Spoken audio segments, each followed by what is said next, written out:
सोलापूर महानगरपालिकेच्या महापौर आणि उपमहापौर निवडीसाठी भारतीय जनता पार्टीने आपली रणनीती स्पष्ट केली आहे। महापौर पदासाठी भाजपचे नगरसेवक विनायक कोंड्याल यांनी आपली उमेदवारी अर्ज दाखल केला असून उपमहापौर पदासाठी ज्ञानेश्वरी देवकर यांचे नाव फायनल करण्यात आले आहे। या निवडीमुळे सोलापूरच्या राजकारणात पुन्हा एकदा कोठे कुटुंबाचे वर्चस्व अधोरेखित झाले आहे। विनायक कोंड्याल हे आमदार देवेंद्र कोठे यांचे भाऊजी आहेत। विशेष म्हणजे मागील कार्यकाळात देवेंद्र कोठे यांच्या सासू श्रीकांचना यन्नम यांनी महापौर पद भूषवले होते। आता त्यांच्याच कुटुंबातील दुसऱ्या सदस्याला म्हणजेच विनायक कोंड्याल यांनाही संधी मिळत असल्याने राजकीय वर्तुळात याची जोरदार चर्चा सुरू आहे। विनायक कोंड्याल यांनी अलीकडेच भाजपमध्ये प्रवेश केला आहे। बाहेरून आलेल्या नेत्याला इतक्या महत्त्वाच्या पदाची संधी दिली जात असल्यामुळे पक्षातील काही स्थानिक पदाधिकाऱ्यांनी आणि जुन्या कार्यकर्त्यांनी सुरुवातीला विरोध दर्शवला होता। मात्र सोलापूरचे पालकमंत्री जयकुमार गोरे यांनी कोंड्याल यांच्या नावाचा आग्रह धरत त्यावर अंतिम शिक्कामोर्तब केल्याचे समजते।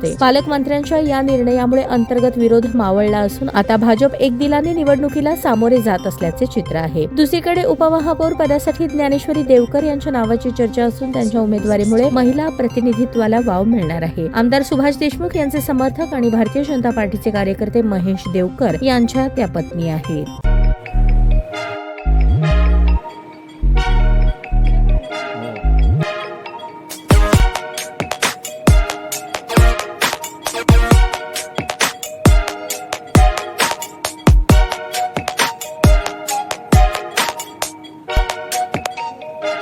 सोलापूर शहरातील सुप्रसिद्ध हॉस्पिटल म्हणजे सेंट्रल मल्टी स्पेशालिटी हॉस्पिटल मागील अनेक वर्षापासून सेवा बजावत आहे। 24 तास इमर्जन्सी सर्व्हिस, मॉडर्न टेक्नॉलॉजी, अनुभवी डॉक्टर्स तसेच अत्याधुनिक तंत्रज्ञान सुविधांनी सुसज्ज स्त्रीरोग प्रसूती विभाग, ऑर्थोपेडिक विभाग, मेडिकल विभाग आणि इतर एकमेव नाव म्हणजे सेंट्रल मल्टी स्पेशालिटी हॉस्पिटल।